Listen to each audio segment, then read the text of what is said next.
Today, we're diving into the heart of Persian mythology, into an epic that's way more than just a story of heroes and monsters. We're talking about the 7 trials of the legendary hero, Rostam. And you know, this ancient tale asks a question that feels incredibly modern. How can a story that's 1,000 years old actually teach us how to fight our own inner demons?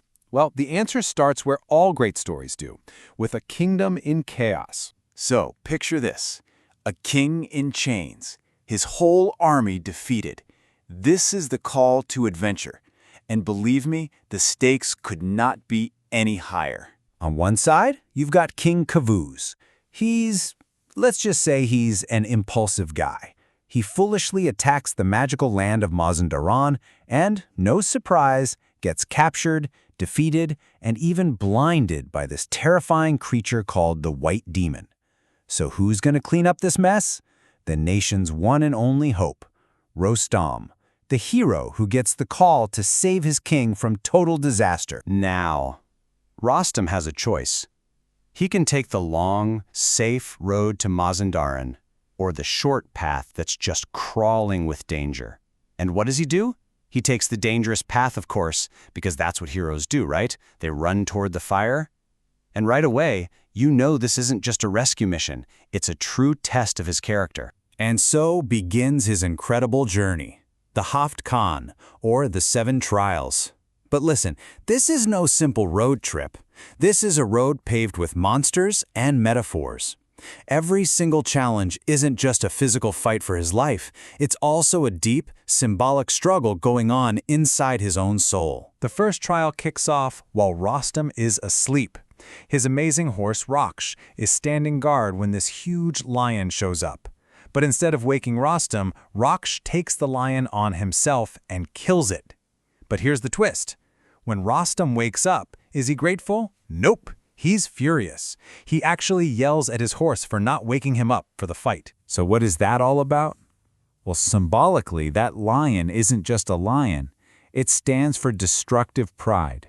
It's Rostam's untamed ego, his own inner shadow that snuck out while he was asleep. So his anger isn't really at his horse. It's anger at his own pride being wounded. He wanted that glory for himself. After barely surviving trial number 2, crossing a blistering desert, the challenges get even crazier. He's at a spring trying to get some rest when a massive dragon appears. His horse, Raksh, tries to wake him up, but the dragon uses magic to go invisible. This happens 2 times, and Rostam gets angrier and angrier with his horse for waking him for nothing. But on the 3rd try, the magic fizzles. Rostam finally sees the beast, and they get into this epic fight. And at the critical moment, it's Raksh who saves the day, biting the dragon so Rostam can land the final blow. And you can really see the psychology at play here. Dragons are almost always a symbol of our deepest, most primal fears. They're the monsters guarding some kind of treasure. And in this case, the treasure is the life-giving water from the spring. It's a timeless message, really. If you want the good stuff in life, you've got to face your biggest fears first. The next few trials get even more complex. In trial 4, he has to outsmart a sorceress, which is all about seeing through temptation and illusion. Then for trial 5, he faces the demon Olad, who's basically a gatekeeper, symbolizing the kind of roadblocks we put in our own way. And in the 6th, he takes down the demon general Arzang, which shows that sometimes you have to defeat the support system before you can tackle the main problem. So, after battling his way through beasts, deserts, and demons, Rostam finally makes it to the heart of darkness. He's ready for the final boss battle. It's time to confront the White Demon himself, the source of all this suffering. And the story paints this absolutely chilling picture of the final enemy.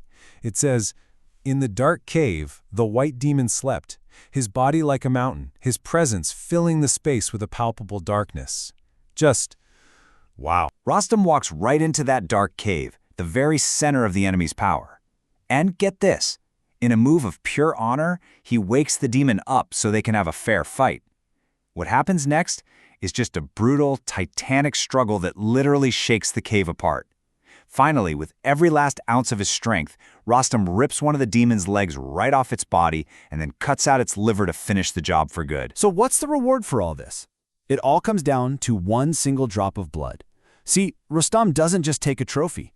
He takes the demon's liver, which holds the cure. With its blood, he restores the sight of the king and his entire army.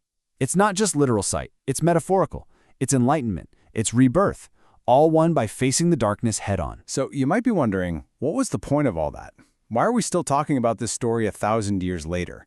Well, it's because the whole thing is a powerful metaphor for our own journey into ourselves. The story is really working on two levels at once. On the outside, yeah, it's a physical quest to kill monsters and save a king. But the real story, the inner journey, is one we can all relate to. It's a trip into our own unconscious minds to defeat our inner demons, our pride, our fear, our temptations, so we can finally understand who we really are. So let's break it down. Rostam, he's a symbol for our conscious self, our ego, our reason. The white demon, that's the deepest, darkest part of us, our shadow, our hidden fears and desires. And those 7 trials, they're basically a timeless map for how to confront our own flaws, one by one. The real victory isn't about freeing some king. It's about achieving self-knowledge and finding that balance inside ourselves. Which brings us to one last, very personal question. The story tells us Rostam fought lions and dragons and demons to find his freedom. So, what are the names of yours?